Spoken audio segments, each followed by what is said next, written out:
All right, we're going to get cracking. So thanks everybody and for coming to our holiday edition. We want to have a little bit of a meet the team to see where we're going. This is not so much going to be a roadmap type show and tell, but it's more of a what everybody's working on behind the scenes, what you don't get a chance to see.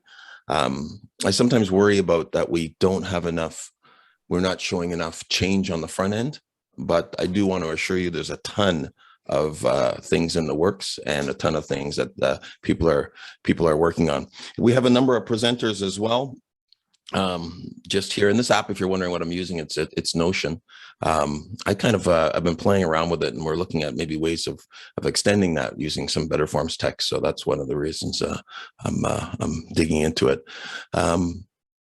So let's just talk about our team. We've had a ton of growth. Mostly, I think, pretty good. Every time you add new things or add new people and whatnot to your team, there's a lot of boat rocking and a lot of learning curve that happens in there. So I'm just going to quickly run through everybody here and sort of what their roles are. Erin, the very top left, is our operations manager. She does an amazing job about actually keeping. She really actually runs the company, I would say. Brings a tremendous amount of knowledge to our team. So it's a very welcoming addition. Andrew is fairly new to our team. He's only in his, I think, his third or fourth week, something like that. Andrew and Iga down in the second column, third row. They are going to be working on, they'll be demonstrating some stuff that they're working on. Michael in the top right, he's a co-op student. I don't think he's going to be joining us today because he's actually in high school, but he's quite brilliant, and I'll show you if we get a chance. We'll show you something that he's done some work on. Madalena is my assistant, and she helps me with just mostly my affairs with running business.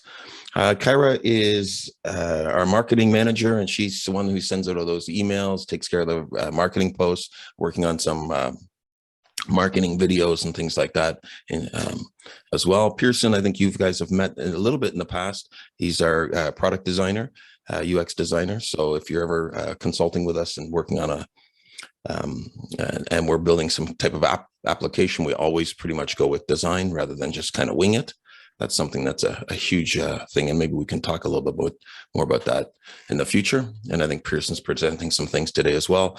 Christina takes care of, Christina is actually primarily mostly works on front end and integrations. And I think she's going to be demonstrating some integration stuff today. You'll see a lot more of her and Mohammed in the future. Mohammed is also, he's the primary front end developer for a couple major clients and applications. I believe he's presenting some stuff today as well.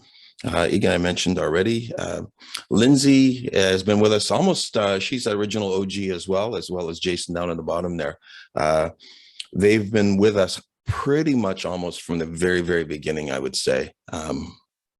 And Lindsay works a lot on things like some smaller client projects, as well as different integrations and our admin panel. Eduardo is our primary developer engineer who works mostly on our base code. So, and our infrastructure, our BetterForms cloud. He basically built that, was one of his first projects, and all the integration and the automation that goes with that. So if you have problems with anything, just blame him. And Jason primarily works on our software FileMaker side. And he is the lead developer with two major projects, two major clients, as well as his probably about 80% of the BetterForms backend base code. I would say something like that anyway. And then Danielle is a project manager who runs, basically coordinates between some clients, some major clients, and the rest of the team. All right, so that's kind of, I think I got everybody. I don't know if I've missed anybody in this picture. I don't think so. But that's kind of our team. We've increased in size quite a bit. We're not all full-time. Some people are part-time. Some people are consultants, and maybe about half are full-time, something like that. So what I want to do is I want to jump right into things. We don't have to stare at this too much. And I think what we'll do is we have a number of people to demonstrate. So I think what we'll do is maybe we can start with that. And start with some of the things that that you guys have been building, and then we'll show you some of the stuff that we're building. And if you have any questions and things like that, we've allocated maybe 5 minutes each for each person, but there's no by no means no hard limits there. All right, so I'm going to pass it over to Neil. Are you ready to go? Are you good to go?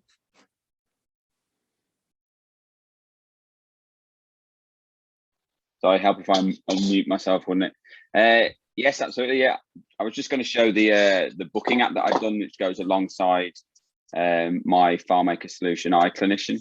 It was the first thing that sort of Charles helped me with, really getting going with adding an online booking functionality, which allows clients for aesthetic clinics, predominantly in the UK, to book online appointments. Basically, it was something that I'd battled with to try and add into my solution for ages, and couldn't really come up with a way of getting it to work. And then Charles demoed BetterForms, and by the end of the demo, we'd sort of penciled out how it was going to work, and off we went. So if I share there, okay. So what it obviously allows me to do, or my clients to do, is manage everything from within their FileMaker solution. So if I jump across to the BetterForms app itself, it's a single page app. So the sort of the 8 steps are just sort of controlled through visibility calcs once the user sort of completes each step. And then each of these steps. Neil, who are the users for this? So these would be clients of my clients. So my sort of customer base is aesthetic clinics. So people offering things like Botox, dermal fillers, chemical peels. So it's their clients booking in for appointments with them online. So they kept it fairly simple so that it's generally embedded as an iframe, although I've got it running in its own web page here. Generally, people would embed this with an iframe into their own websites. So then that means obviously there's a few different color options which we set up, and then that allows their clients to book an appointment online. It checks their FileMaker solution for available clinic dates and available times, and then allows them to sort of make a Stripe payment and a booking confirmation. So the first step there is obviously the first thing that they're going to do is pick the appointment that they want to choose.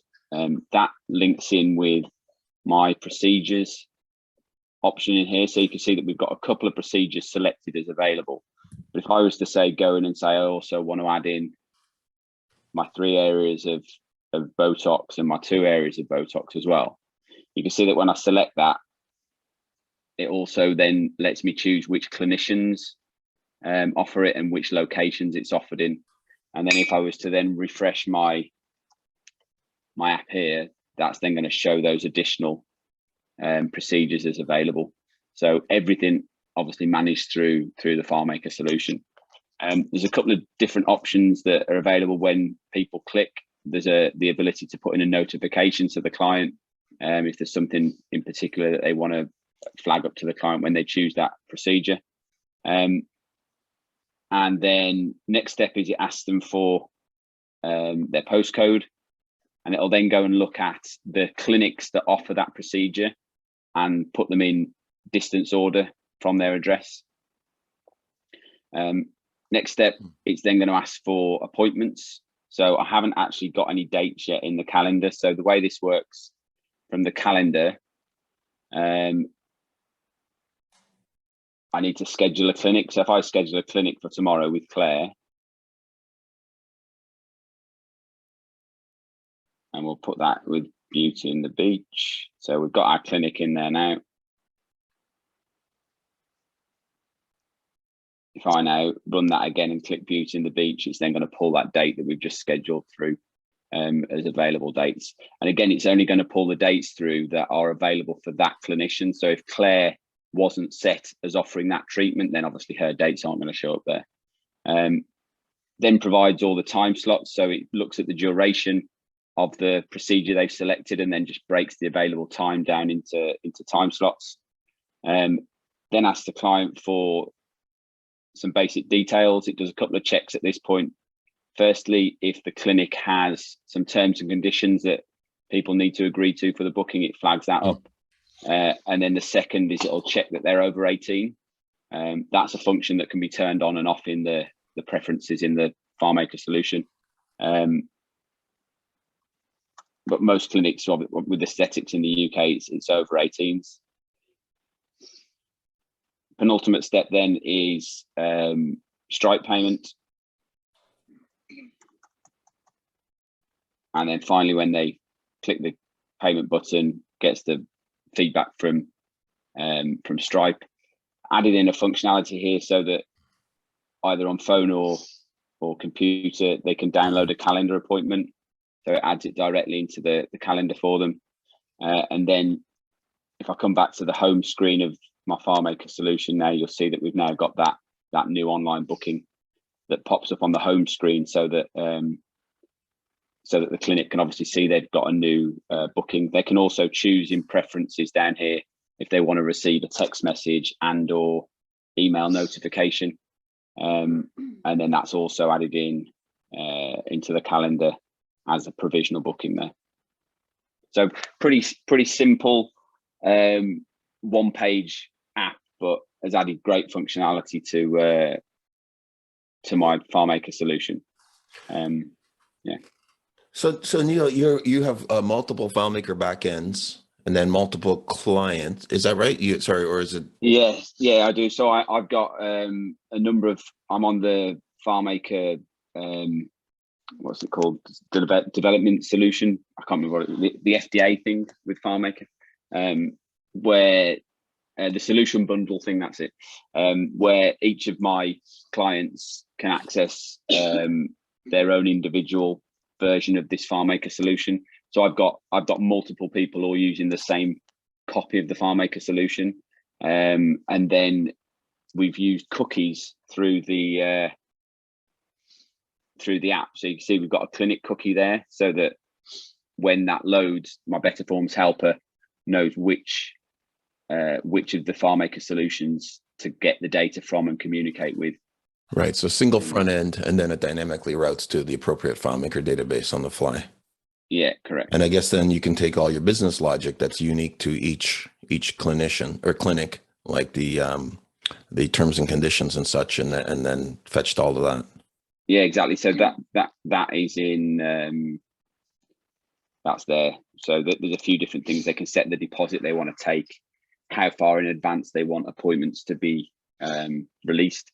They can pick from a couple of different color options, and then put their terms and conditions in at the bottom. And obviously also grabs their Stripe details as well. That's really impressive. How long? Because I know you built your initial app in just a few weeks, but it looks like you've added quite a few things onto that. Yeah, I mean, I think honestly, by the end of that first, we probably had about 2 hours, didn't we, when you demoed it, and then went, what do you want to try and get out of it? And by the end of it, you'd sort of explained, obviously, how to use BetterForms, but also, the sort of the layout and how we do it on a single page. It's probably on about version 3 or 4 in terms of a few extra options. I've added in the ability that if clients don't want to take a deposit, then they can leave the deposit field blank, and it just misses out that step 7, I think it is. But yeah, most of it is as it was when we first designed it. But yeah, it's added a really good function that I'd been struggling to try and to add in beforehand. Yeah, awesome. Well, thanks for sharing that. That's really good. No worries. Thanks so much. Does anybody have any questions for Neil?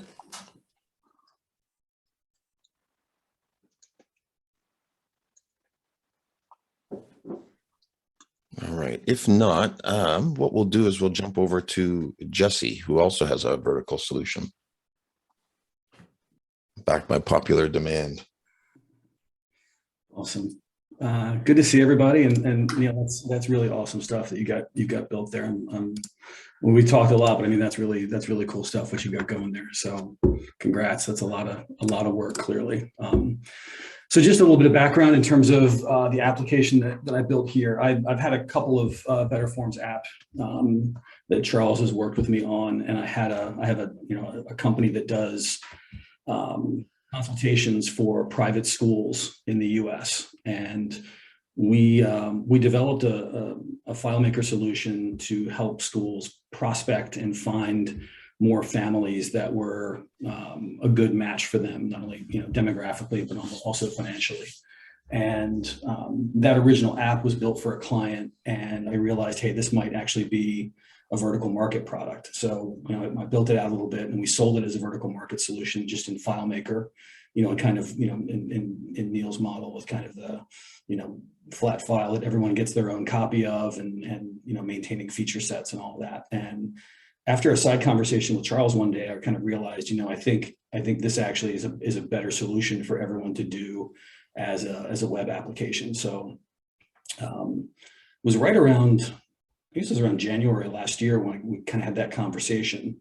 And by March, I had this up and running for clients. And so we're now running this app kind of pretty much all over the US for private and Catholic schools. But the idea is to give those private and Catholic schools not only enrollment information and prospect-based information, but to give them exactly what they're looking for, big picture. So Charles, just to make sure can you see my screen over here? Yeah, we can. Yeah, sure can. So the example school that you're seeing here is a presentation of the Blessed Virgin Mary, and you have to love all of the Catholic schools with their very short names, of course. But PBVM is in Sacramento, California, and we have set this app up for them, and we've got a number of different clients using it. But the idea is that each of these schools have connections. So there are 5 schools that we consider that feed into PBVM, and we have information on each of those schools here. We also look at schools that they compete with. So we're able to provide them with business intelligence. So we might want to know how many, we can see that there's 1,500 kids in John Adams Academy in Roseville, but we might want to know more about what's going on. So we've connected a bunch of different data sources, and now we have access into every school in the United States. So we can see all of the enrollment for all of their competing schools. Wow. They can see exactly what's going on with all of their competition across the board, and they can see where they might be in trouble when it comes to their competition. But it's also really important on the feeder side to know what's happening with their feeder schools, to know that, in particular, like, this school, they've got 12 kids in the 12th grade. They've only got 2 in the 5th grade. So if they're planning on kids coming in from North Valley School in 6 years' time, they're not going to get many kids out of this school. Right. So it's about being able to do some long range enrollment planning. On the business intelligence side, we've done a lot of work, and part of my work with schools is to help them understand kind of where they are in the market and what's happening around them. So what we did was we built a tool to allow them to analyze the local market. So what we're doing here is we're saying how many schools inside of, let's just say 3 miles, have a 2nd grade. So now we're running that search, and we are grabbing all of the schools and breaking them down by types, so Catholic, private, and public. There's 34 schools inside 3 miles that have a 2nd grade. Well, that's nice information, but what we really want to know is how well our school, PBVM, is doing in terms of market share.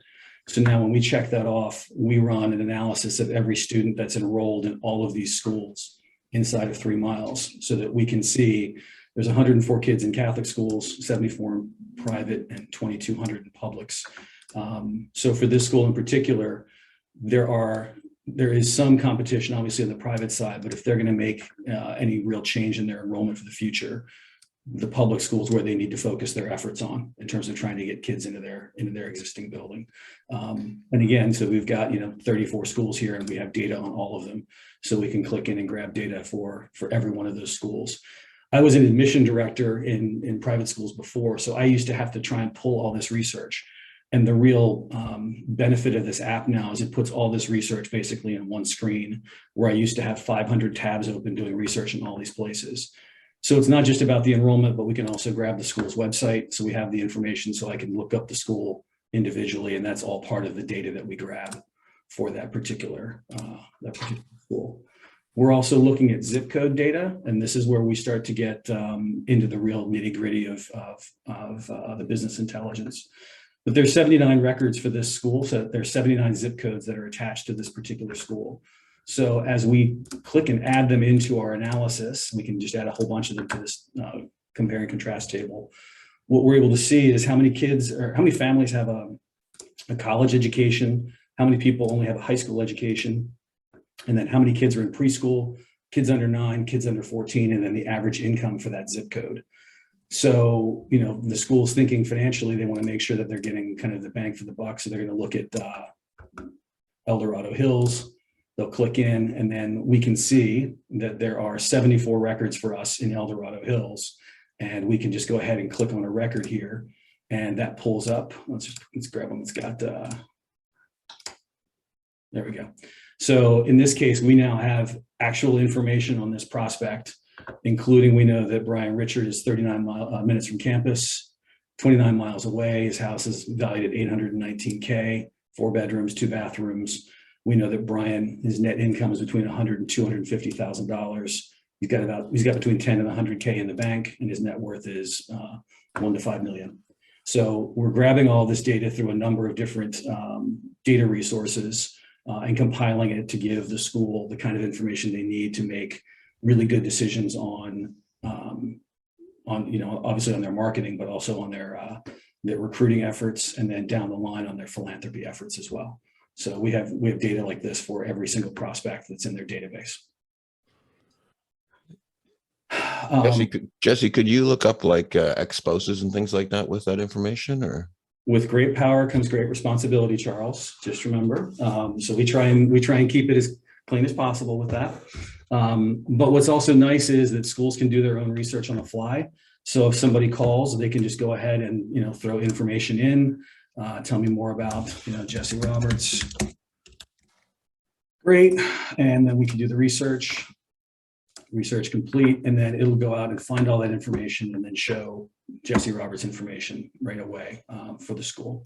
I'm already in here, so that error doesn't allow me to show it, but trust me, the research is there, and it's pretty spooky. We also load up current families, so we do a lot of map work for these schools. Too many times these schools are not data scientists, so they need to see things on a map. And this helps them to understand their market a little bit better, to see that they've got people coming from really all over the Sacramento area to come down to the school, which is downtown. So they need to start asking questions about, you know, why is William Rhoda making a 40-minute drive downtown to campus, right? So it gives them some more information about what's happening around them. And then obviously when we load their prospects in, we can layer the maps on top of each other to help them understand a much better, obviously what's happening in the market itself. But then as we scroll in, we can help them to be much more targeted in terms of the areas of the town that they want to get better in. So for instance, you know, over here, let's see right here, perfect. We've got one family in this area, and we have a bunch of different prospects. So can we use this one particular family to help us engage with these other families, perhaps create some carpooling or get some relationships going, so you can turn one green pin into 4 or 5 red pins in the upcoming year. The most recent thing that we built, which I think is pretty cool then, is a kind of like a roll your own piece here to kind of build your own lists. So we are adding zip codes into our analysis, and the demo gods are just treating me well right now, apparently. Of course, that's typical, right?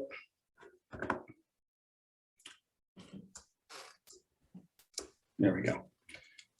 So as we add zip codes, the list populates and changes. And so we have information. These are our feeder schools again.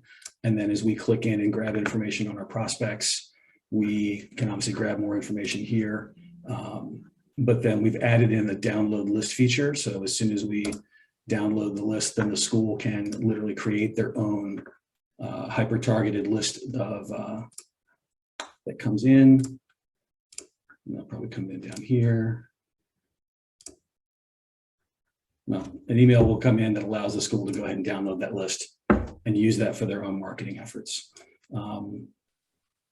We also help schools do some enrollment planning. So as they're looking for the future, they can see how many kids are enrolled at their feeder schools. And then we can use their historic enrollment trends to predict the future and how many kids they're going to get next year. So it's come a long way, obviously, and we're still building every day. But we're really excited about this. We've got 3 full dioceses using it now. So and we're adding schools kind of every day. But from a big picture for the market, things are going pretty well, and we're happy about it. And we're using the API features to start to connect into school information systems so that schools now have more data on their prospects and their families as they move along. Wow. That's you've built quite a thing. It's from my perspective, it feels like you just started working on this, but you have quite a bit. How do you have a lot of users so far? Yeah, so I'd say that kind of everyday use, we've probably got about we've got 40 schools that are in the system and using it pretty much every day. But that also at 40 users, there are 3 users that represent 14 schools each. So they're managing a number of different schools, and I'm kind of set up. And this is the other thing that was really awesome, was using the FM ham module, is that we can change the view of what school we're looking at. So even though I'm at PBVM right now, I could change that to St. Vincent Ferrer, and then my perspective changes completely. So now I'm looking at it from this school's perspective. So all of my prospects and my current families and all of that change on the fly. It helps for me doing demos as as kind of a super admin. But then when you have somebody in a diocese, say, who's got 74 schools that they're working with, this is a huge function for them to be able to get in and change and look who they're working with. That's awesome. Awesome.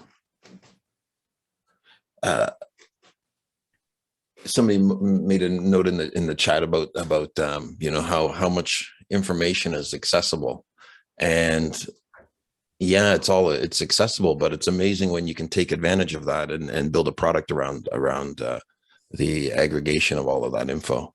So on the data side, so I think I have 8 different APIs that feed into all of this.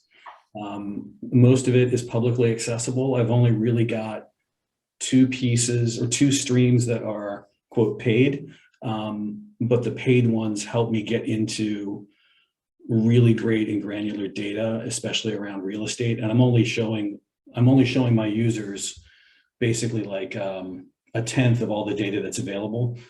You'd really be shocked when you can see kind of what information is publicly available and consumable.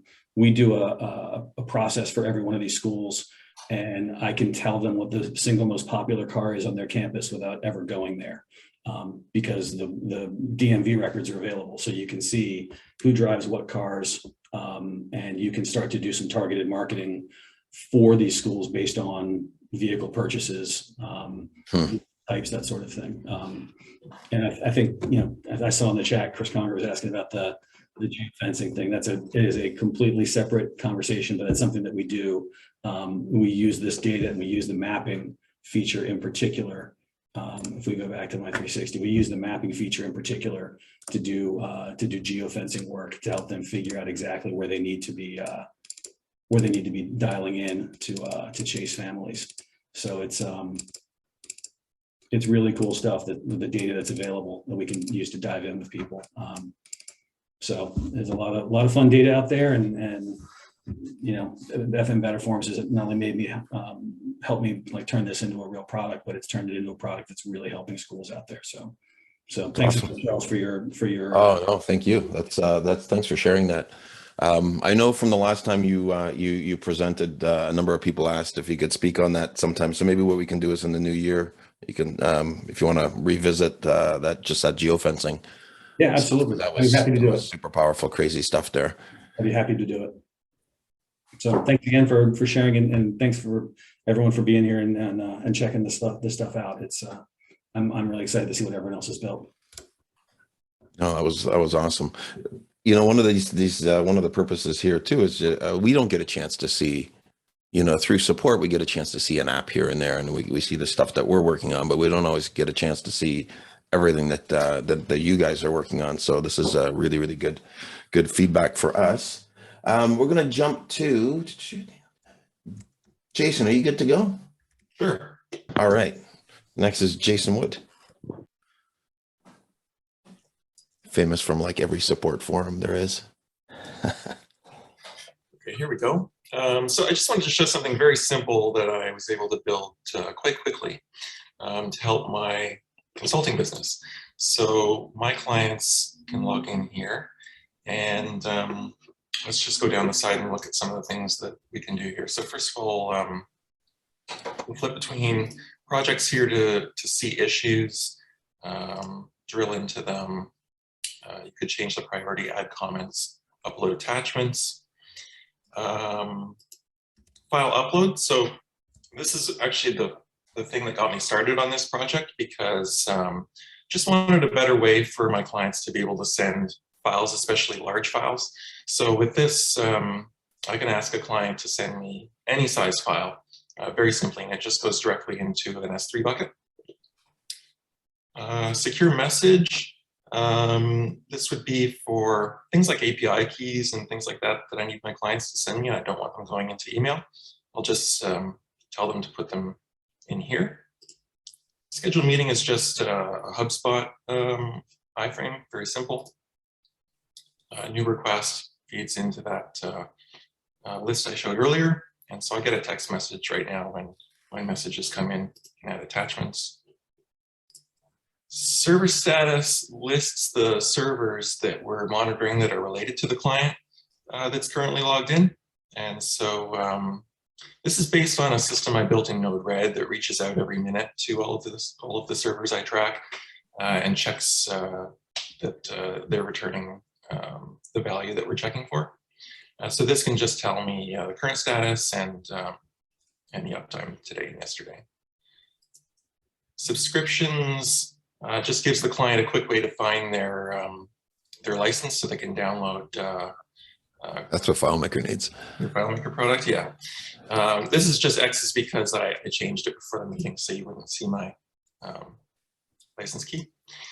Manage app users is an integration that I built with Keycloak. So this allows my clients to add new users to their FileMaker system without using FileMaker.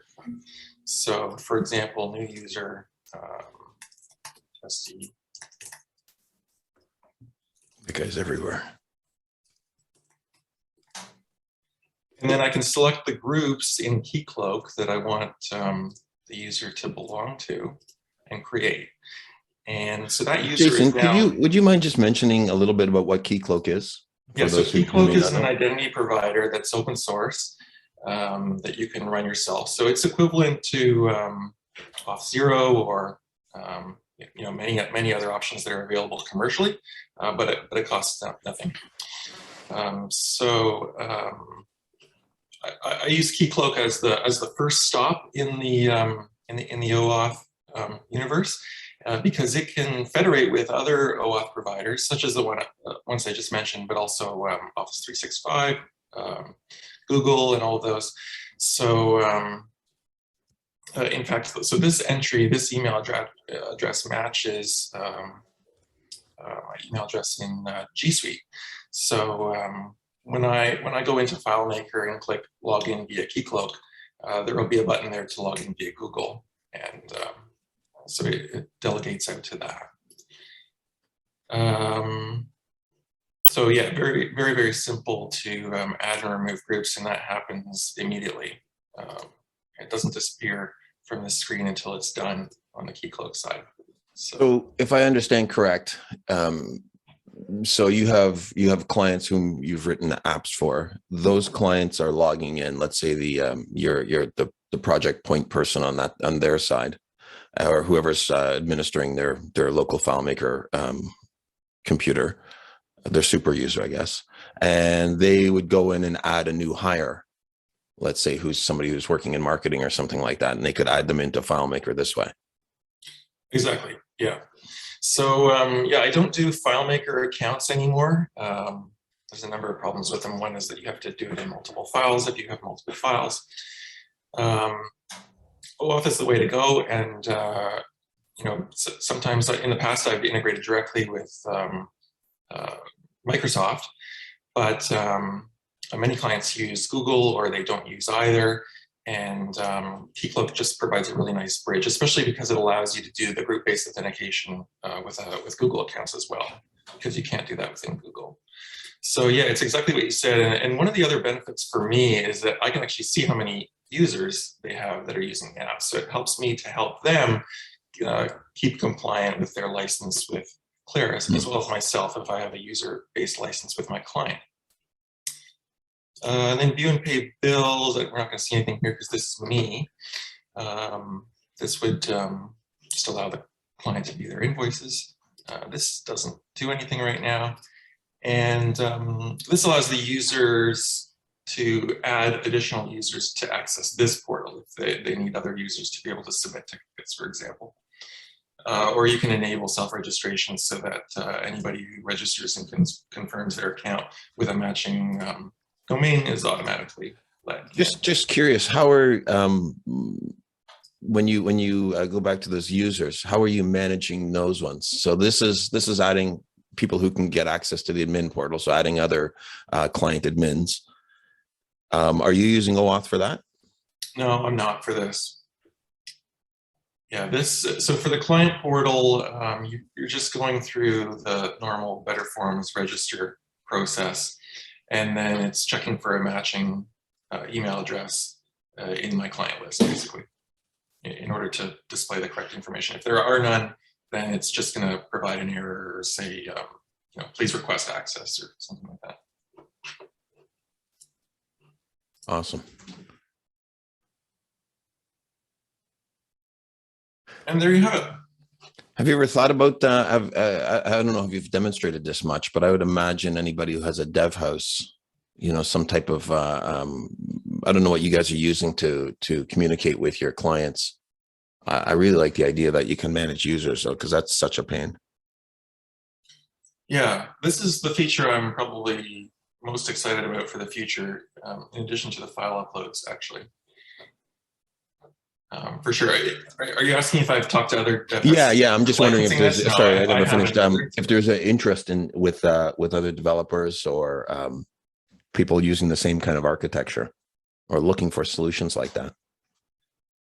Yeah, I haven't talked to anybody about it, and I think it's a long way from, you know, this is like your typical in-house FileMaker system that you know, there's lots of gaps that would need to be filled in order for it to be a commercial product. Mm-hmm. One of the big gaps right now is that these tickets, there's no automated emails that happen when they're updated or anything like that. So notifications is probably a big priority that would have to happen for this to be considered a, you know, even close to a finished product. Yeah, there's always I think there's always a challenge there, and I know we face it too, is where do you use your own software? Where do you not use your own software? We try to have a dog fooding policy, so we use BetterForms. We have no front end on our FileMaker databases, and we only use BetterForms for it. And of course, the editor is built out of BetterForms too, so that gives us a hands-on, so we can feel the pain of bugs and issues and things like that on a daily basis. But when it comes to certain apps, like sometimes it can be a very hard decision as to when should you pay for software or when should we spend the time and just build something in. And I think some people probably already have ticketing systems, but it totally makes sense for if you don't have anything and you just need something lightweight. Yeah, where is it? The schedule a meeting. I mean, this was a very easy decision because all I had to do was paste in an iframe and it was done. As far as tickets, yeah, I don't know exactly what I would do if I was making that decision today, but I had built the issue tracker in FileMaker a very long time ago and I continued to build on it. And so, yeah, it works pretty well, but who knows? There's a lot of benefits to those commercial systems that are available by subscription. Awesome. Anybody have any questions for Jason on that, or on Keycloak or anything like that?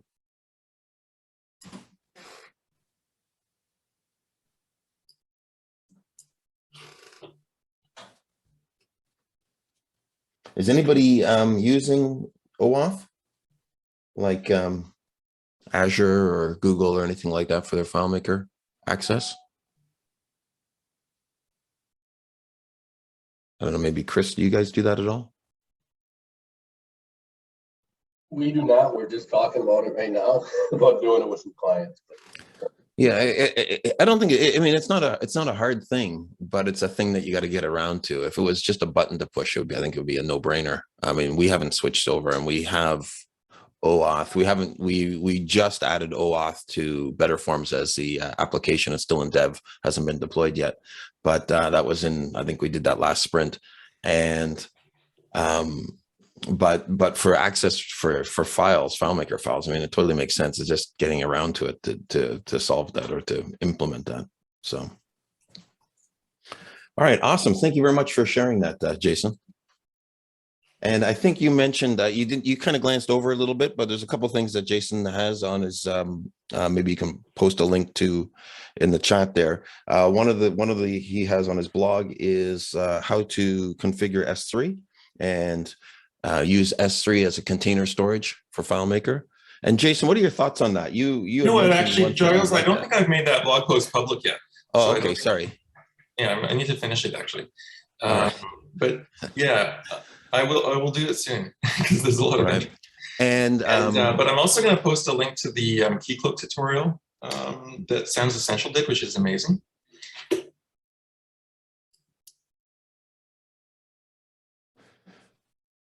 How do you like using it? Just talking about S3 versus container storage?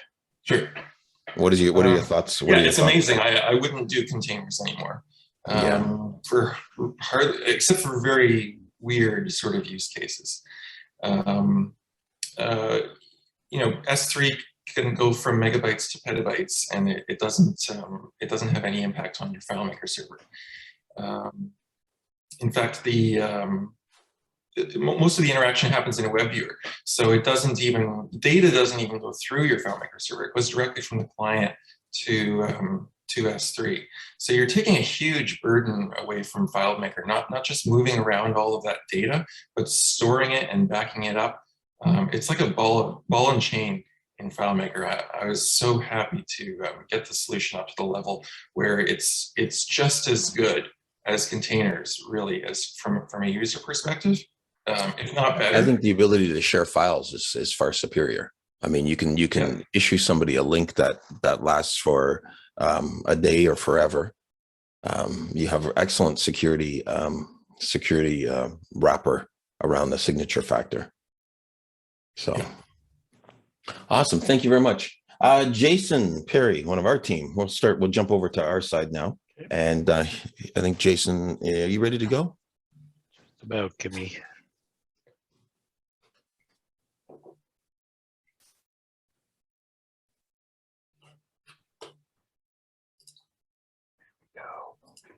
Are you seeing my screen? Looks good. Okay. So I'm going to talk about one of the systems that the team has collectively built for one of our bigger clients, Demeter, and one of which I'm the team lead on. And so Demeter has their own clients that run these facilities where they have various suppliers, and these suppliers need to give them certain information. And one of the problems that the facility has had that we address in this system is that they need to get the supplier themselves to supply this information because the facility doesn't know this information. So I'm going to briefly kind of go through the process of how this is done. And this also is a process that involves integration with SendGrid, which Lindsay Clark plays a key role in setting up. So at some point in here, after I go through my half of this, I'm going to turn the ball over to Lindsay, who's going to talk a bit more about the SendGrid application side. of this. So this is the beginning of the survey, and the individuals who use the survey, they have two different languages, either English or Bahasa. So one of the things the system has in BetterForms is a dictionary where if you choose the language you want to read in, everything, as you can see, appears now in the other language. We're going to keep with the English side, and I'll go into the survey and just proceed to survey and to this page right here. So we can see right here that in this survey, I'm an owner of a facility, and I have at least one supplier right now already indicated, Sungai Journey. I'll actually have many different suppliers, and what we can do here is click on Add New Mill, add from the industry database, and we get kind of a whole list of all our suppliers. So I can click off and add the suppliers of my facility. I'll click Done. And then what I want to do, like I say, I as the facility owner, though I received stuff from them, I don't know their actual information. So I want to get in touch with Talang and indicate to them that I need them to fill out the information for me. So we do this by clicking on this, and we type in an email of someone in their facility. In this case, I'll just use mine, and we'll click Send Link. And then then the system sends off a link to them to allow them to do to fill out the survey. So I will, there we go. So what happens is they will get a link, or they will get an email that looks like this. This is something that's sent via SendGrid that Lindsay will talk about in a moment. And so they'll get this link and they'll click Go to Your Survey. And they'll get started. So they can watch Jason, so just to clarify, so now this is a supply chain, and since there's a whole bunch of nodes on the supply chain, you started off at one side of the supply chain and you sent a survey to a downline of the supply chain. Yeah, I sent to a supplier, someone in the Talang. Right, and then they're going to submit that information from here. Right. And that goes back to the parent survey, which goes back eventually, I guess, up higher. Okay. Right. Just skip that for a sec. So right here, we get information from them that BetterForms Live, that's the name, that's my fake name of my facility, is requesting data for this for our survey. So they could certify that they belong to this, the supplier Talang, and they're authorized to submit data. And one of the unique features in here, security features here, they can indicate how much information they want to share. So they may trust their facility owner and say, you can look at all of our information. But maybe they don't trust the owner that much. So they may want to say, you know what, just we'll fill out all the details, but you can only see the summary of our information. Or alternatively, they may just say, you know what, I don't even want to give you the summary of the information. The only critical thing we need in this survey is this %TTP. So they can choose that. So that's one of the other features in here, is kind of a security feature or a data privacy feature, indicating just how much information that they want to share with their with the facility that's requesting the survey. So after they do that, they can hit next, and they'll click on in here. And then in here, they have the opportunity to start filling out the information in the survey. So there's kind of two main pieces of information. Their general mill information, such as what kind of certifications they have and how much things like their capacity is. The other piece of information they have are various FFB sources, so various estates or smallholders that they're in contact with that supply them with information. So they have the information to share that stuff if they want. I'll just quickly fill in some data right here.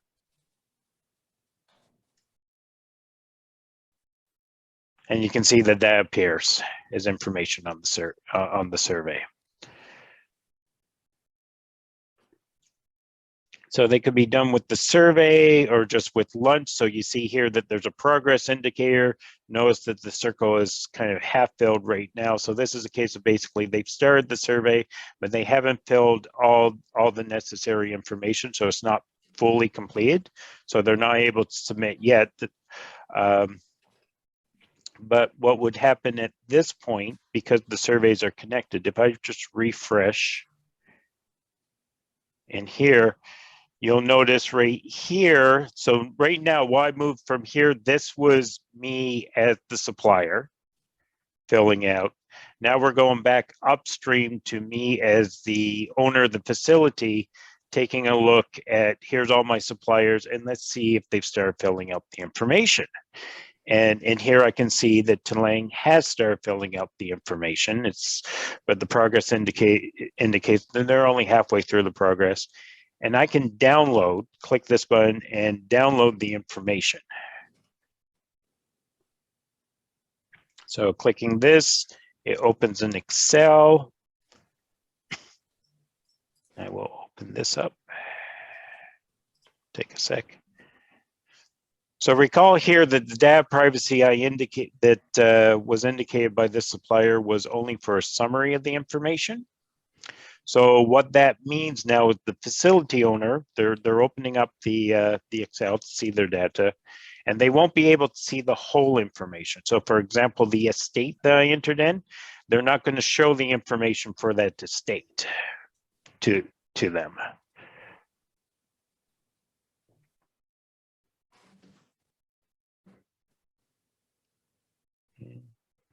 It's taking a sweet time to load up.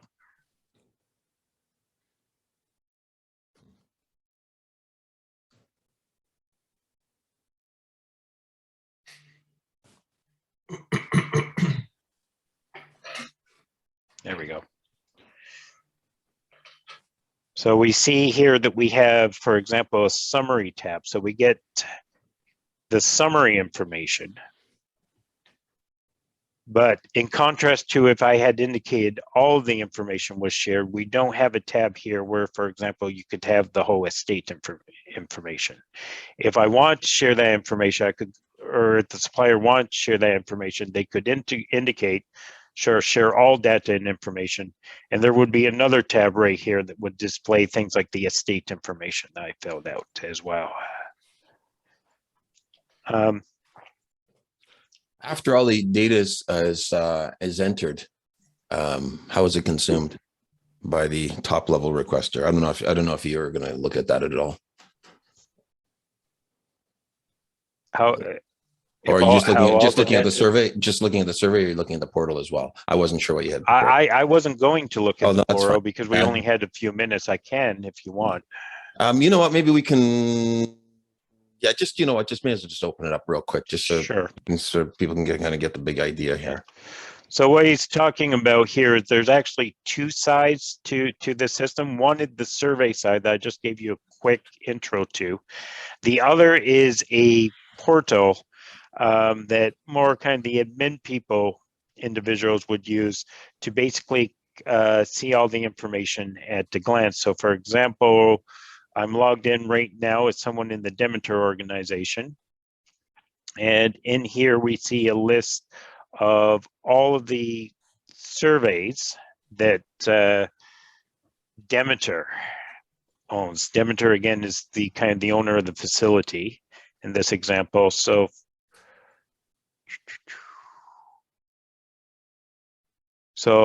you can kind of see various summaries of this information in terms of what surveys exist. They have 26 surveys, 25 are in progress, one is submitted.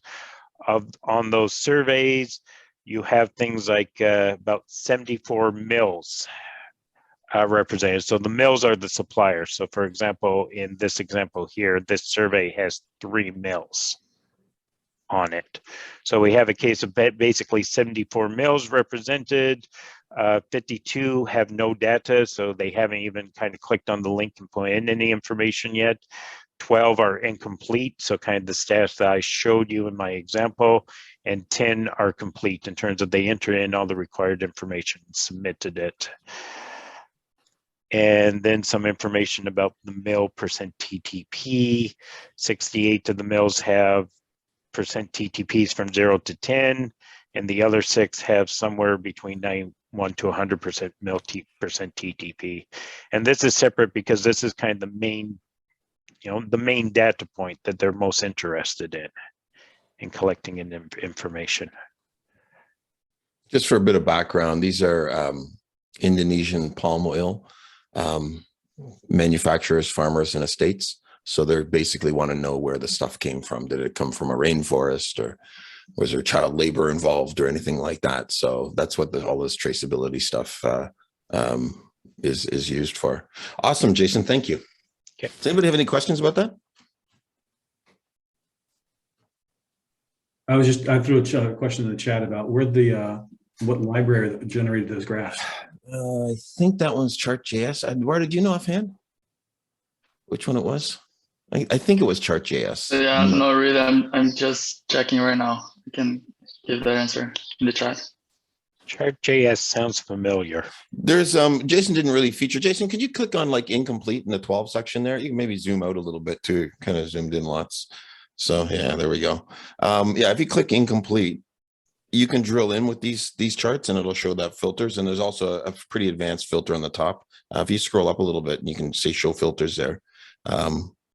You can see there's a whole series of filters there and the tagging systems, everything you'd expect basically.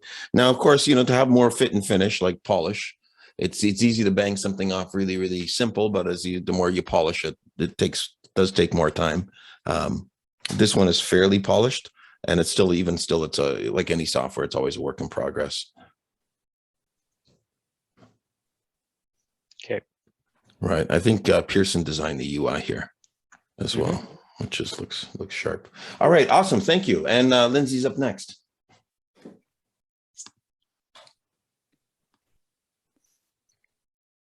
Thank you, everybody. Just a little sidebar. I am recovering from COVID, so if I look not that well or if I exit the screen suddenly, that's the explanation. Anyway, without further ado, so I don't know how many of you have worked with SendGrid before, but what SendGrid allows you to do is to generate very, very granular tailored emails for just a wide variety of purposes. So the only catch is that you just have to know how to talk to SendGrid appropriately. So what you basically usually do is you're going to, like in your emails, you can have any number of parameters that you pass it. So here we've got supplier name, for instance. We've got this here is a link that gets generated with a token. And then we've got a date beginning, date end, in name, survey, parameters that get passed into this. So next thing that has to happen, so it's kind of like once we built that into our customized dynamic templates, as they're called in SendGrid, what we have to do is go back to FileMaker and assemble these parameters into an object shape that SendGrid is going to accept. So there's a higher level script than this one called Notification Dispatcher, and it determines like how it's going to get sent, SMS, email. And I think we actually haven't really built out the first branch yet because it's not necessary. So yeah, so if we specify email on our parameter, it's going to send it down this script right here, which is going to assemble the parameters into the correctly shaped object that gets passed through the HTTP request. So what we do here is we pick up our template map. So we have an object that has the pairings of a template name and its serial number. And we basically go grab its serial number, come back and then just kind of bundle up our stuff that we want to put into that email. And then we're going to call our HTTP request script. And we're sending it in as data, our correctly shaped object that SendGrid's going to like. So then what happens is that we do our HTTP request and we receive our result, and hopefully it's going to be in the 200 series. And then our message gets sent out. Something I would kind of like I'm not going to go into super granular detail about SendGrid, but the things I would have to mention if you choose to use it is that number one, the object has to be really, really correctly shaped. Just refer to their documentation, which is quite good. Number two, there are a lot of parameters that it requires that need to be met, and if if they're empty or whatever, it's not going to be good news. And then number three is that SendGrid does not like empty parameters. So instead of passing it any empty parameters, you would need to branch your scripting to accommodate the possibility of a parameter being empty so that you don't pass it one. Anyway, so that I think is SendGrid in a nutshell. And I don't think I've left anything out on that. Charles, did you want to weigh in on that? Sorry, I missed the last part there. I think I've covered it. Was there anything else you wanted me to mention? Actually, I was going to ask, what are you guys using for transactional emails? There's lots of companies. Does anybody have a preferred one? I use MailJet, but not because it's better than any others. It's just what I know, and it works great. I think once you do an integration with one, it's like they're all the same, right? So We use AWS SES, simple email service. It is ridiculously cheap. Right. So it's a cost factor. Are you sending out a ton of emails? Like We are for some of our clients, but they're all one-to-one type. It's not marketing. all transactional stuff. Yep, it is. I believe, well, the first year it's free for up to 25,000 emails a month. The next couple after that, it's $10 a month. And then if you have to buy, it's just ridiculous how cheap it is. Yeah. Yeah, I guess they just tack it on to all their Amazon stuff, and it's like it costs nothing really. So it can be super competitive. And the delivery is really good, and the tracking coming back is good. And we've been using it for probably 6 or 7 years now since it first came out. Right. Awesome. I think this would probably make a good example. If you guys are interested in an example where some of the team, I won't spoil it too much, but they're working on some example stuff, and this might make a good one that we can make publicly available. Thank you, Lindsay. Up next, we have Mohammed, and he's going to be demonstrating Production Flow, which is another app that we work on internally. Hi everybody. I'm gonna present an app that we've been working on. So primarily I work on this app with Jason, and recently I've been working on this app with Andrew as well. So Production Flow is kind of like a operations and it's kind of like an operations management system. So where companies can manage, like if they have movie companies and TV shows, if they have movies and TV shows, they can add seasons to them. They can also add episodes to them.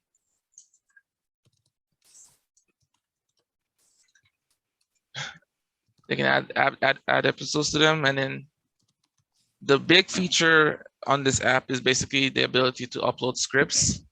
So you can upload PDF scripts, PDF files to the page, and it will get rendered and show up on the screen. So if I grab, say, an example script here, I can select the release date for the script. I can select color, label, MFR.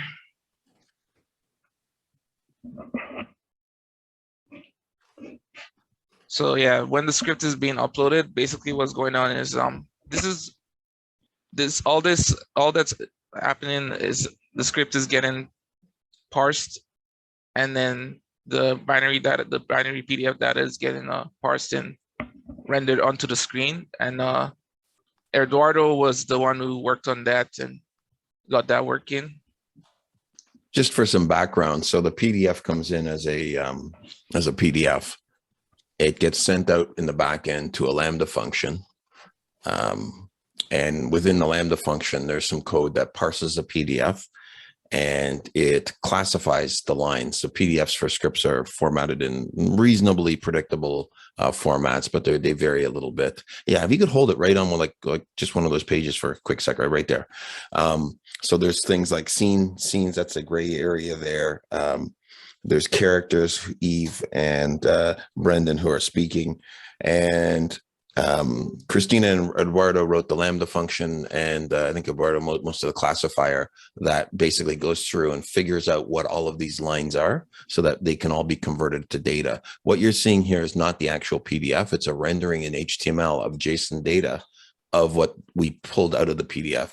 So the PDF gets uploaded to FileMaker. FileMaker takes a PDF, and actually it gets uploaded to S3 and pass the information to FileMaker. FileMaker then orchestrates the passing of the document from S3 to a Lambda function. The Lambda function does some processing. The reason we're using that is because we needed to use some modules that process that.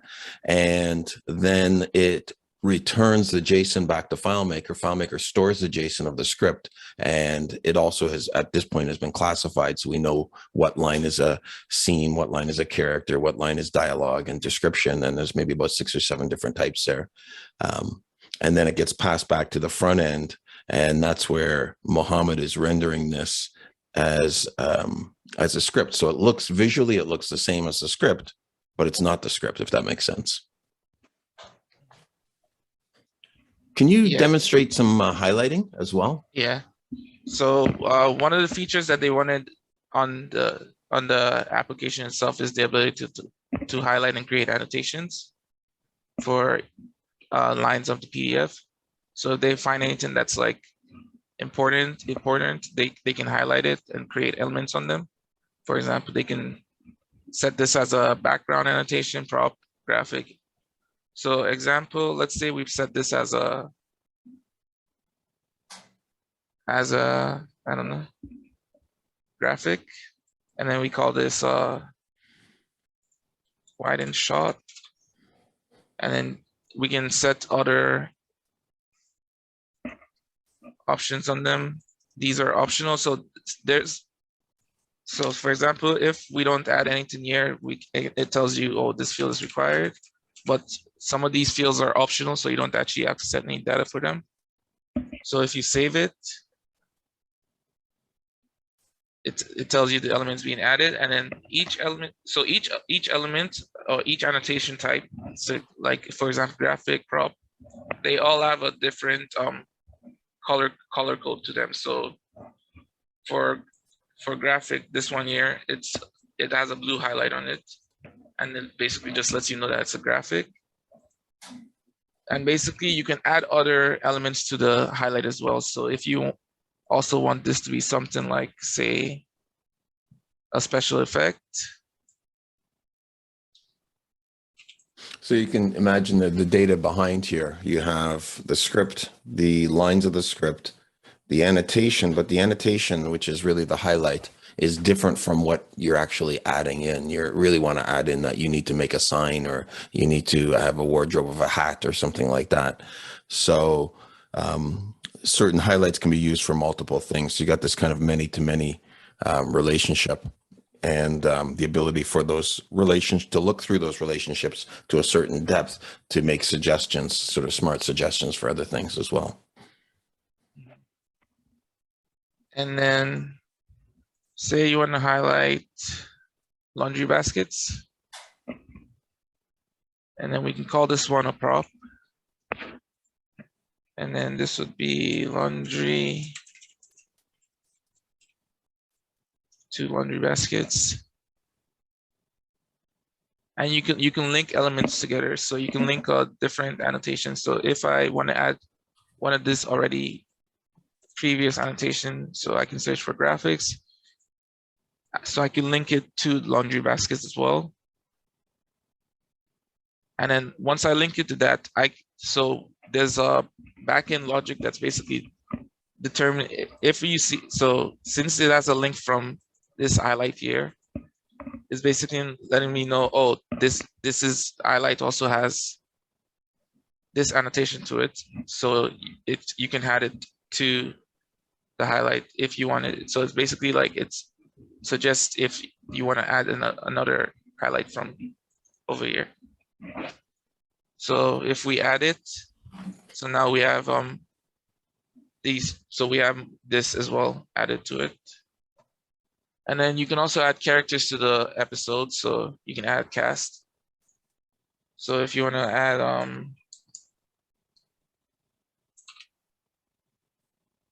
character number 1, Mo, gender male. So you can just add some characters to the list.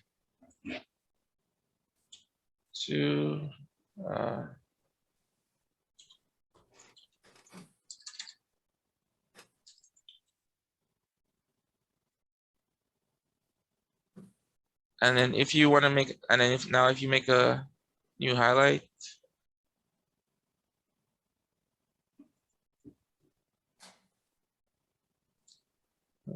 one of them, maybe it's prop, yeah, prop. So you can see you can add the character. You can also add the character for that specific prop as well. And then prop 1, 2.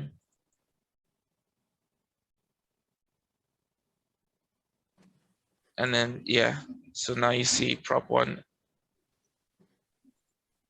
as the character Mo assigned to it. Awesome. And then, yeah, that's basically what's going on. So the main feature of the app is the ability to upload scripts and just add highlights to it and add annotations to the highlights. And yeah. This app is not in production yet. It's just in development. And the UX is very exploratory right now. We're making a lot of changes with that. Anna Murphy, whom has worked with some of you guys, has been doing this, working on the UI here. Super. Thank you, Mohammed. Does anybody have any questions at all from? All right. So with that, we'll continue on, and let me just make sure I got the right orders here because they've switched it around a little bit. Iga, you're up.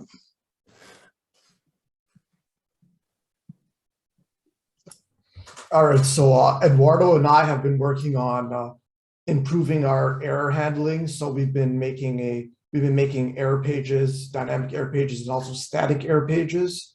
For this task, I was handling some of the research tasks and also the front end work. So now I'm going to hand it off to Eduardo, who will demonstrate what we've done so far. Yes, so let me grab here. Okay, so yeah, I'm sorry if my connection is a bit bad. I don't know. I've been saying like your connection is unstable, but so yeah, here it's actually Christina again and I. We've been working on our let's say error chain basically, so we can have errors coming all the way from your FileMaker business file or your helper file. So these are FileMaker errors that should be passed up, so we could see up on our chain. But then we could have problems with the server itself that's hosting the files, the business files and the helper file. Or we could have issues with feathers. It's here our backend base code. That's the framework we use. So there's could be coming from there, and the communication between feathers and BetterForms business file as well. And this starts getting into our network. So Kubernetes, it's our cluster where we run our servers. So we run our servers out of Docker images. And this is how we manage them using Kubernetes clusters. Or it could be an issue with the DNS as well that we use Route 53. Less likely, but it could happen, as we've seen this past few weeks with Amazon. And then here we enter the part of the client. So this is the JavaScript code that runs on every client that's using a BetterForms app, like the actual end users. So the errors could come from there as well, or from the apps that you guys are developing and using our editor for that. So the idea here would be, so in our project is to make sure that all the errors are being passed properly up to the next level in the chain, and that they correspond to like the correct error code and the message and things like that. And then if we get an error on our network or something down in the chain, it's because probably like the base code won't work, or even the app, there's like it's not even loading. So we need a static page. Like I mentioned, one of the errors would be static page that's hosted somewhere else. So if we have an issue with our network, we would be able to still show an error message or an error page. But if the error is a bit further up in our chain, that the app is still loading and we can still show a BetterForms page, then that's another piece of code that we've been developing. That's the central error handler. And that's where we decide like what we want to do, like just redirect to an error page, or just log in the console, or show a toaster or something like that. And up at that level, we will allow everyone to have a customized handler. So if they want to handle different ways, or if there's no customization done, we just use our default error pages or error handlers. And we do have some, like the basics working. It's still early in the process, sort of, but I can show you guys well. So the static page could look something like this. So if we do have an error with our network or something like that, this could be the one we are using.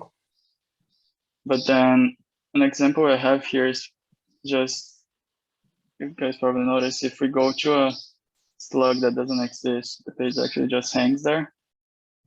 So the idea would be if we do the same thing here, we'll actually redirect to an error page. Yeah, so you know that there's actually something happening, it's not just there. And it's actually customizable. So the idea would be something like this. We would have error handlers. It's not final, it could change, but that's how we're testing it for now. And handlers here. And if you want to handle like different kinds of errors the same way, you could group them together and add different actions. So here we have path that would redirect to an error page. Or, oh yeah, I forgot to mention in here.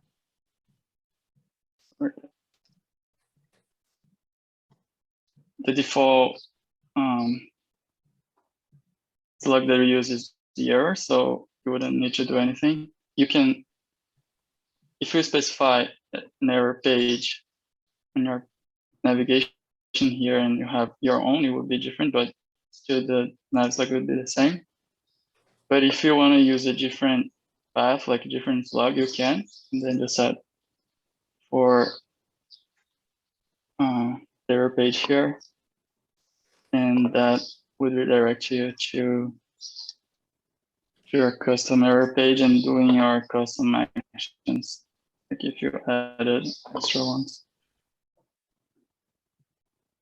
So the idea here is that we don't have a ton of opinion on how you as a developer want to handle errors.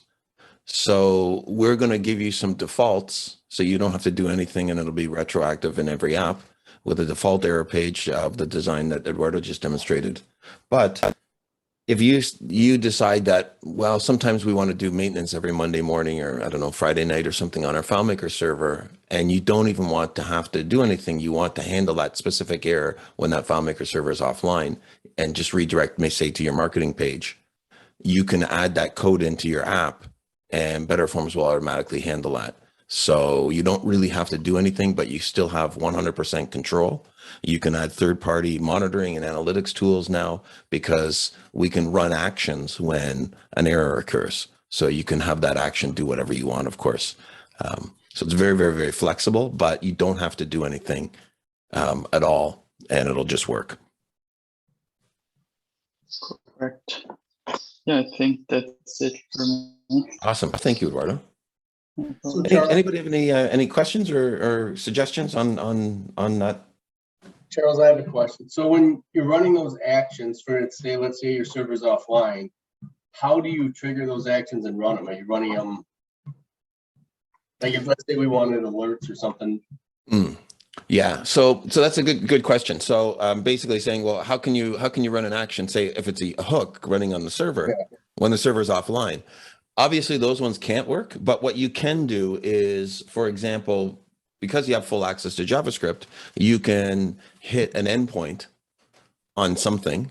Like let's say you have some logging or anything, you can do a get endpoint effectively, or a post, and you can record that in any other system as well. So you're not really limited. Most of the time, I don't think that it's even going to be a concern, but I know that if we don't add that flexibility, 6 months in, someone's going to say, hey, I can't do this. And it most likely will come from internally. We'll probably find that limitation first. So that's kind of the idea there. And it's fairly easy, low-hanging fruit for us to add that in because we already have, BetterForms already has its action scripting engine built, so we can jump into that. But there's also, of course, concerns of what happens when that doesn't work. So we want to make sure that we, at any stage of the whole process, that's that whole chain that Eduardo had demonstrated, anything that can happen can be trapped and handled accordingly.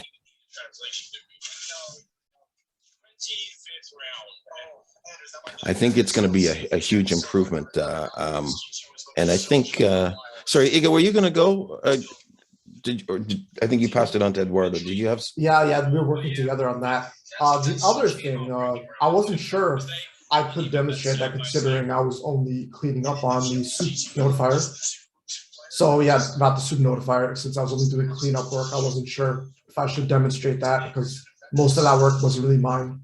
Yeah, that's fine. We'll keep moving forward. So the error page that Eduardo actually showed. Oh, that one, yeah. That was actually built by Iga as well. Somebody's got some radio or something playing. I'm going to find them and mute their mic. We're going to find them. Anybody know who it is? Maybe I can mute all by default and just remember to unmute. Yeah, there we go. Thank you, whoever it is. Yeah, so those error pages are being built. One of the ones with the red blaze, part of our logo, that's a static page, so that's totally independent from the BetterForms ecosystem, if you will. That's a failover at the high level, at the DNS level, so that way it guarantees everything underneath can kind of work. Oh, sorry.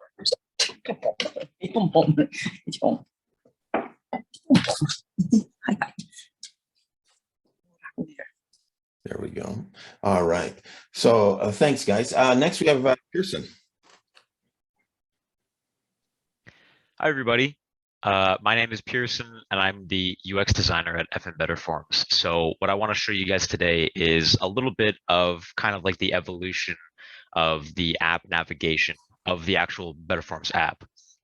So I'm going to share my screen, and I'll show you what I think most of us are familiar with, which is just this original BetterForms app.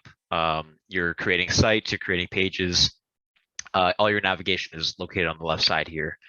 And after this iteration, we came out with a new version in which we create apps, and each app has multiple environments in which you can deploy from development to staging to production. And we thought that would help users be able to actually just deploy their apps and websites a little easier.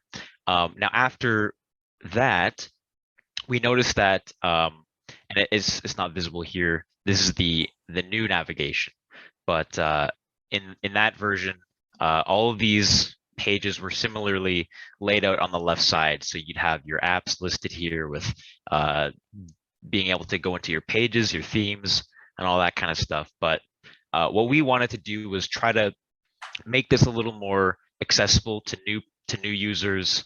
We wanted to expedite the onboarding process, which I'm sure most of our users, if not all, have had a one-on-one meeting with Charles where he can go deep and explain all the nuances of our app and how to use it and how to create.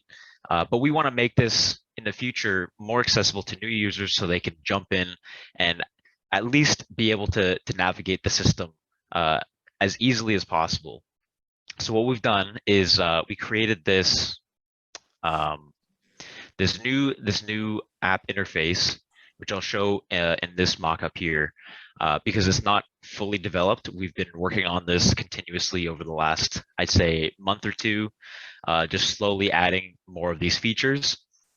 Those features include just redesigning the navigation. So I've split all our pages into 3 categories, or I guess like 3 different levels.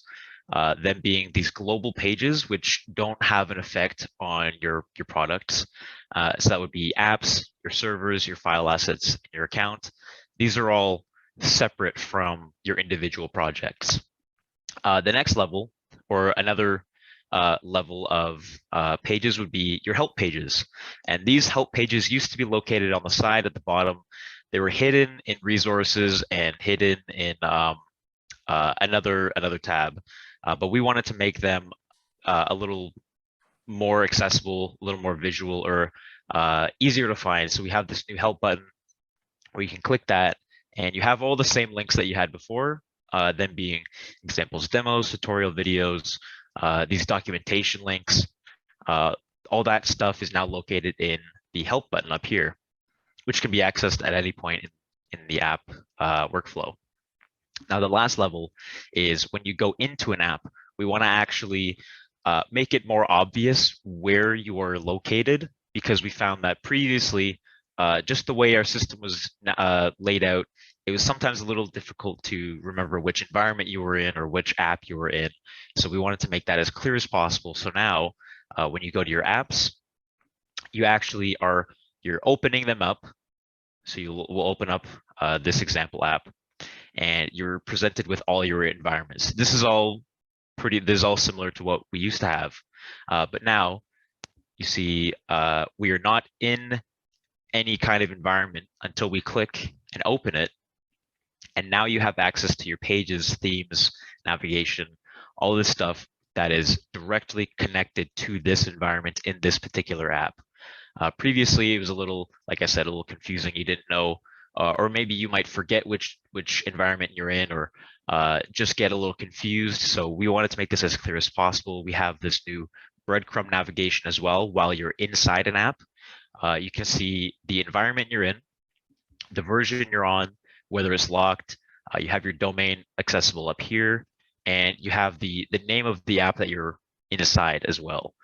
So you can go between them, go back to your apps, open it up, see all your environments again, and open up a different one.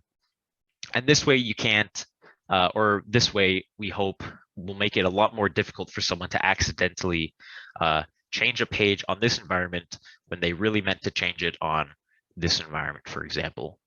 Now, what you also might notice, this is all depending on the user, because some users have seen more than others. But we've also added this feature where we can see where the users are. Maybe it's within your own organization.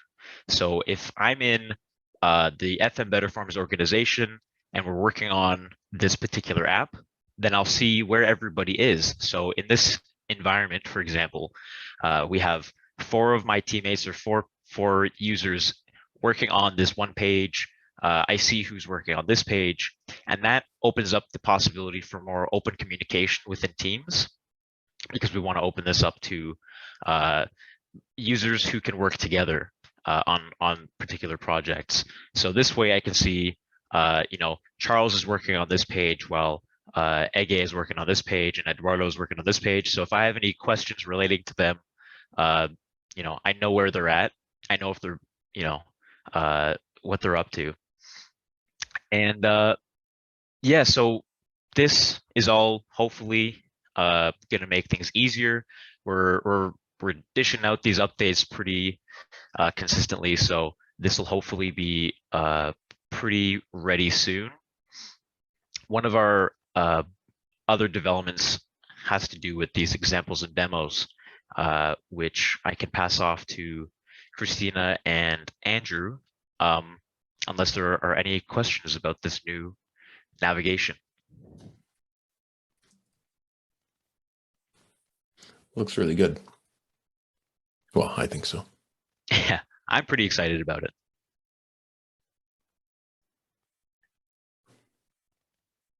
All right, yeah, Andrew, Christina, you guys can take it away.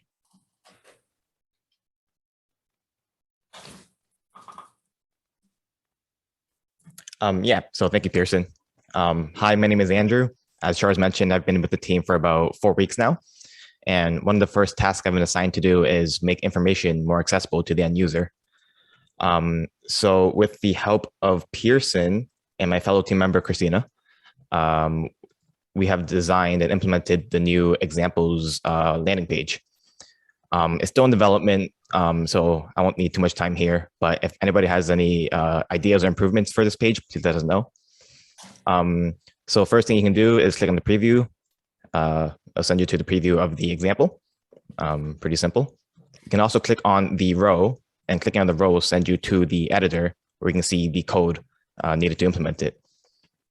One of the features we would like to implement and are working towards is being able to see the backend code as well. So for example, some pages would need hooks that talk to the backend, and you don't have a good way to see that right now, but eventually you'll be able to access it and see it all. Eventually we will have a form link here, which Christina will be implementing, that will lead you to the form where you can also see further implementation of the example. One other thing I'm working on is the documentation. Right now it's a little bit messy, so I'll be trying to improve that. So if anybody is ever confused about something or is lacking information, you can let us know in Slack or on the forums, and we'll try to make it better for you to get that information. Christina? Actually, sorry, if you don't mind, I'm gonna pop in and just say that, or at least distinguish how we want to differentiate documentation from examples. So in these example pages, we're hoping to turn that into something that can be copied and imported into your own app. Let's say if you have, if you need to add a modal and you just need a quick way of adding that in, you will be able to go to this example, that modal. It'll be comprised of several elements, probably, you know, a button, some divs, some text, and that way it's just a quick copy, import. You can edit it however you want. Whereas documentation will be specific parameters and how to use specific elements. So for this example, you might be looking at buttons specifically. You don't need an example for a button necessarily. Buttons will be part of examples, but the documentation for that button will include, you know, the stylistic changes that you can make, how to change the corners, change the colors, change the font size or whatever's in it, adding links. All of that will be put into documentation for very specific and detailed explanations of these specific elements. That's all I wanted to add. Thank you. Christina can take it from here. Hi, I'm Christina. The presentations were all really nice. Thanks everyone for presenting. It was really interesting. So I'm going to talk about our examples pages, and I'll screen share. So this is our old examples pages, and Andrew showed what the new one will look like. So what we want to do, we're possibly thinking in the near future, is that we may want to have our examples also on the forum, so they can be open for comments from everyone. And we may want to use an internal approach to automating the creation of new form posts. So this is something small I've been working on. And it was mentioned that I'm more of a front end dev. So this is not connected to the back end at all right now. And it's being triggered by a manual inject, this first node. And the workflow is really simple. I have a manual inject, a function that has the requirements of the discourse API, which is API key, API name, the content of the post, the title of the post. Then I have a post request to our form. And in the second function, this will return a created. And in here, I'm going to create a key called URL that will send back the query parameters and the URL of the created post into, this is a debug object for right now, but eventually this inject node should be replaced with a call from our FileMaker, and this debug node will be replaced with returning this URL into our FileMaker. And this will all be triggered by a front end toggle button.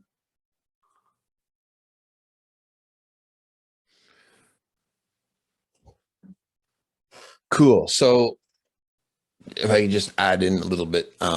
So the idea is we want to be able to curate and increase the quality of our examples and demos. A lot of you guys will copy them, sometimes verbatim, and even including the cruft and the garbage that's in there. It's not always clear what you should keep, what you don't keep, and so on. And we also, as you know, we have Slack as our immediate line, first line of support, and we try to be on that within minutes. The odd time it's hours, but it generally doesn't extend too much most of the time, too much longer than that. But we want to be able to have these examples so that every time an issue comes up, we put that, I don't want to call it a fire, but we address it one time only. And therefore we maybe augment the example for whatever your use case. You want a spinner in a button, for example. We'll augment that example, and then now with this integration, that will automatically generate a forum post. And under that forum post, which is linked to the example, we can have a conversation that can continue there. So that way, as we as new travelers come across the example and they have a question, they can see what other people have encountered in the past, and they can also provide more information there. This is sort of a proposed mechanism so that we can increase the quality of documentation, increase the quality of examples, and make your development experience that much better. So if you have questions about or suggestions about, or ideas even for that matter, on how to on how other ways we could accomplish that, we're very, very open. Feel free to reach out to anybody on the team for that matter. Doesn't just have to be myself. And primarily in this part of the bits of code, Christina is taking care of the forum automation. Andrew with the examples and the curating and the documentation. And then we also heard from Ega and Eduardo on the error trapping. If you've noticed, those things all sort of fall into one general category, which is basically better developer experience, right? A little bit of UI stuff in there too, but those are the main focuses for this last quarter and the next quarter coming forward. That's awesome, Christina. Thank you. Awesome. And I think that includes, have we missed anybody? Don't think so. So just as a recap, really trying to increase the developer experience. BetterForms was is developed primarily by somebody who already knows exactly what they want, in the sense of you can try to dig down, and we have this great ability to create virtually any HTML, and there's not really too much in terms of limitations, but with all of those limitations and the flexibility comes comes challenges and to make it easy to use. And we really want to focus on making it that much easier. So that's what's in store for this next quarter. I think you're going to see the error trapping is going to allow for onboarding, because as soon as there's something wrong, you got a credential anywhere wrong, you're going to know exactly which one it is, hopefully, or at least down to 1 or 2 items. Some things we can't totally differentiate or parse out where the exact issue is, but we can tell you the region within the stack. We're also working on some other things as well. There are some other new features coming up into the second quarter. We're doing the research in this first quarter, and in the second quarter, we're working on a more graphical user interface. So you can look forward to seeing some, next time you hear from the team, those are some of the things that are coming up. And that means not full drag and drop, but very intuitive dragging and approximations, if you will. And we're not sure exactly which technology we're going to go with. There's pros and cons with different ways, whether we do absolute pixel positioning or whether we do, which makes it very hard for responsiveness. That's what FileMaker more or less does. Or whether we go with drag and drop with opinionated frameworks and things like that, which was where we started with Bootstrap. And we're really trying to remove all of that. And we'll pretty much be officially adopting Tailwind as our CSS architecture going forward. Fairly confident to say they've made some great strides and improvements and some things that we can really take advantage of in the framework. So that's our big focus is improving your experience. So we do take all your suggestions. It may seem like we're not working on any of those things, but I absolutely can guarantee, and I can show you our feature request boards and things like that. And we take all of that stuff into account. And every time you have a problem or a pain, we totally feel it as well. We've been doing Thursdays, we do a bit of a team training. We've been doing that for the past 3 or 4 weeks or so. And we're literally using the app as if you were a beginner, and we're feeling what little glitches and bits and pieces like that. From when you design software, there's a huge difference. And I think Jesse and Neil and anybody else, I think I saw Eric on here, anybody who has a vertical, there's a huge difference between when you're building an app for people who are on your payroll versus you're building an app for people who are you're trying to sell the product to. And the fit and finish it's not even Pareto's principle there. It's more like 95 to 5%. 5% went into building the base code and what BetterForms functionally does. 95% went into making sure the user interface works properly. So it's a really that's a real big lesson learned, is to put that time into design from the beginning. That's something that we didn't do. And if I could go back into any app, anybody starting anything new that you want to do, is start with the 3-person team, the visionary and the designer, and then the other person, the person who's programming it, keep them out of the room, lock them out of the office, and let the design flow and understanding how the app works dictate everything, not the technology or the limitations of the developers or anything like that. So that's just a bit of a takeaway. A couple other quick things I want to just sort of open up things and maybe ask what you guys have for takeaways from 2021. Not so much necessarily with BetterForms, but maybe you found some new great apps to use. I've been using Notion, is one of the ones that I've been really excited about, mainly because of the way the documents and things like that integrate. I think they really solve some problems. I use Whimsical as a tool quite often as well, and they're kind of Pearson and I had a chance to meet for about 45 minutes with one of the product designers at Whimsical, and it turned into us interviewing him instead of him interviewing us. And it was really neat to see what their process is, where their head is at, because they have a team that's a little bit bigger than us. They're about 20 people or so, and they, we talked a little bit about the deployment and about, where their product placement is and that kind of thing. So that was really a big takeaway for us, or at least for me anyway, for this year. But do you guys have anything that's new that you've recently discovered? Do you want to possibly mention or share?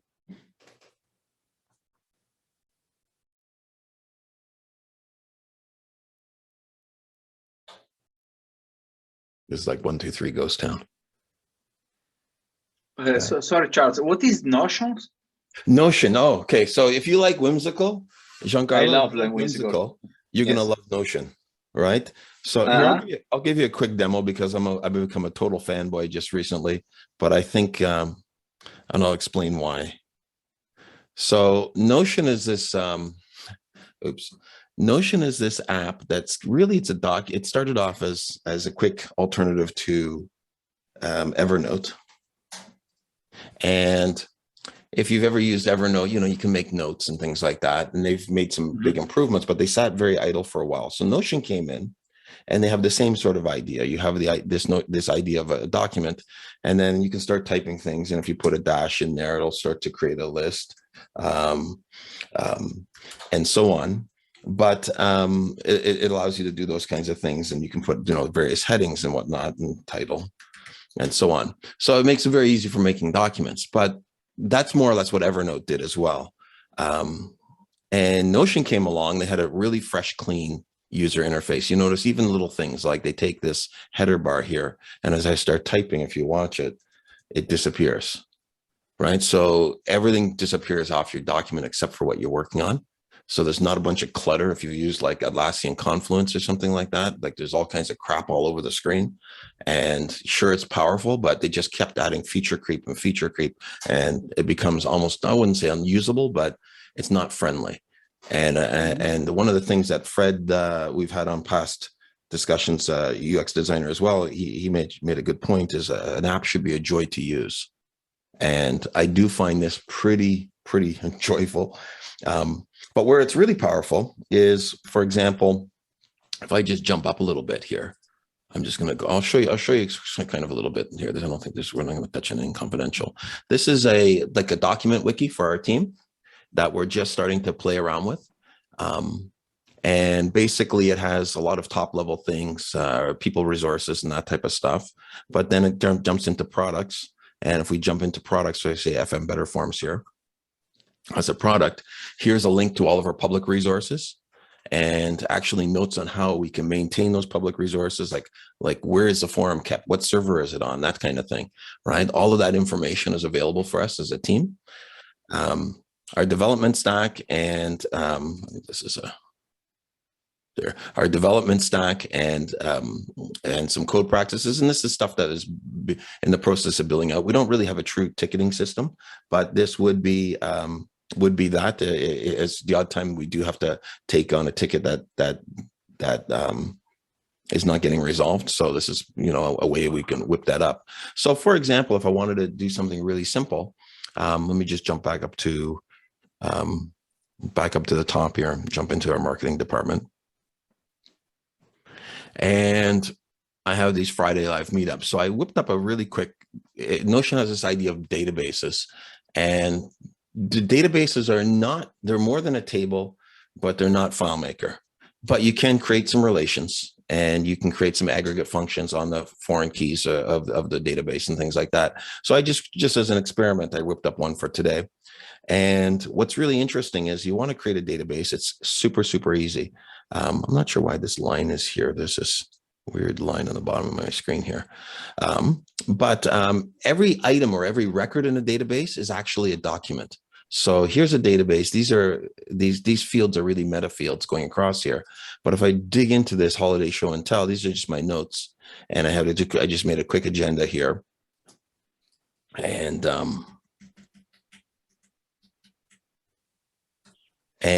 I whipped up a quick database. So in order to do that, if you want to make a list of the databases and the presenters and things like that, it's really simple. You just type database, you say inline database, and this is people will call it. And I can name my fields by default. It has a name and a field, and I can add a tag, or I can add other fields. Let's say I wanted to add some kind of a date, and we'll call it a date. And there's my little mini database. Now, what's really amazing is this database is sitting inside a document within another database. So you can think of it like a recursive related table. And this is something that FileMaker, we don't think of, totally have the capability of doing it, but we don't think of it in terms of UI.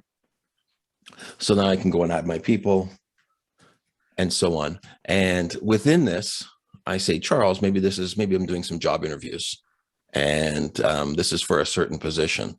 So I happen to have another database in here that has job descriptions. So if I open Charles, now I'm inside a document, inside a document, inside a document. And here I can create more things too that are very specific to Charles. Or I can just add references. For example, maybe I wanted to create a quick memo or something like that. I wanted to do a reference to one of our documents. So if I just say at, so if I just say at, sorry, and then we'll, something that just got released this morning is our enterprise documentation. So now I've just created a hyperlink to that other document. That document is sitting in a different database. So you can create links on the fly to records in other databases, if that makes sense, since everything is really just documents. So now if I jump onto here, it takes me right into our enterprise documentation. This is preliminary. We'll probably post this link, but this is coming up. This is available now. You can sort of read over it, and it's just about requirements and things like that, how to set up our enterprise server. So let me go backwards a little bit, and now I'm back to here, and I'm back to Friday Live. So as we're running through, the particular show, right, I can go through and like who's presented, who's part of our team, who isn't, and we sort of work out. Somebody actually went through and they were checking it off because some of our team are on here. So I was noticing that. I'm saying, oh, they're checking it off because I was forgetting to check it off. And you can also do a full tracking, so page history and so on. So we can find out, oh, it was Pearson today. He was in here last, and so on. So it's pretty handy, and it's a nice little app for doing this kind of stuff. And it's really easy to take any piece of documentation and throw it live and keep the rest secure. So that's something that I've been playing with. And mainly what the really exciting part is we're looking at, as you know, we're always looking for different alternative uses for BetterForms. And Notion doesn't have the ability to do automation. It doesn't have the ability to build any custom widgets. And you can literally embed, if you really wanted to, you can just say embed. And I could do something like app staging.fmbetterforms.com. And let me see if that's right. Yes, it is. And embed that as a link.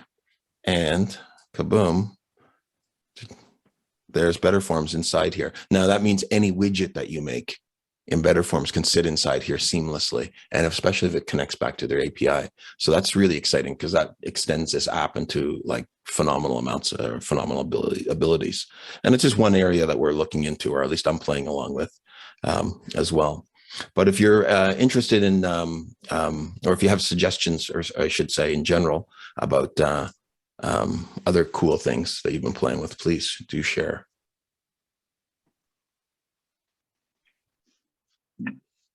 I'm using more and more Whimsical for everything, also sharing with the customers. That's the only thing is I'm using more and more Whimsical. Whimsical has done something good, and I didn't realize what they did with their team the other day. Figures. Sorry, I don't normally use this computer here. I've been starting to use my another one. And one of the things that Whimsical is recently done is if I say new and I say document. This is something that the designer just showed me the other day. Sort of similar to, I want to produce some kind of a documentation or a rough storyboarding. I'm working with a client on the fly and trying to document these ideas so we don't spend extra time doing it later on. With a big app, we'll call it. Oops, I'm on the wrong screen. My mouse is over here. The big app. So I can go through and I can do the same thing, very similar fashion. Hit slash. And overview. And then if I do something like slash, and let's see if I flowchart. So I can inject a flowchart in here. And now I'm in this flowchart. And so here I design my flowchart. And then when I'm done, I go back over to the big app. The flowchart's already automatically embedded. And that's pretty neat. And then you can just continue. That's a discussion. Somehow I gotta get my cursor off of it. I guess that's a UX thing or something. I want to get my cursor onto the next line. So I have to do some kind of hacky workaround here because all software has things. And I can continue, right? That kind of an idea. So that way it's built embedded. Now I've created this rich document that has this embedding of document and design sort of in one. what I think would be really killer is if we could do the same kind of thing for FileMaker. Right now, FileMaker, and this is, I think, actually a direction that FileMaker should almost be thinking about, is take advantage of the power that we already have there and give it to the user. I mean, it doesn't put us totally out of a job, but it might a little bit. But give it to the user and in the ability to freeform type away, and I build this rich ecosystem. Like, this kind of little hub took me, I don't know, 2 or 3 hours, and it's half populated with stuff, and now people can start to contribute to it. It's really, really simple. I think that's a really neat idea for apps. Nice. Just going forward here, guys. We want to schedule Friday lives, fairly regularly now. Kyra's been great in keeping up on those and making sure they get done and stuff. Do you have suggestions? What type of content or topics would you like to see?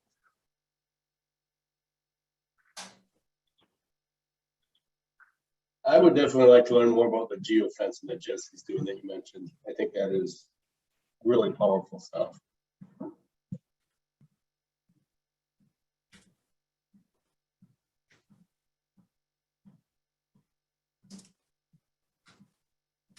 Okie doke. The components thing that you showed me the other day, Charles, as well, I think it's really cool. I know you said you're going to be moving that and doing some work on that and moving it over to the app staging, but I think I like that. That's good. Charles, how about, I think you did this a long time ago, working with large data sets, and I don't know if the caching, local caching, where that sits, but large data sets are always, at least for us, something that I am trying to figure out how to do best.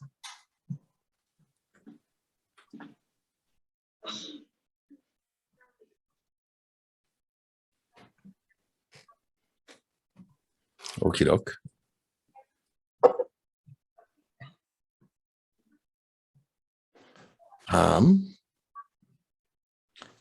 Those are some great suggestions. So these are somewhat techniques and BetterForms things. What about how have you been liking? We've been doing a lot of software as a service kind of related stuff. I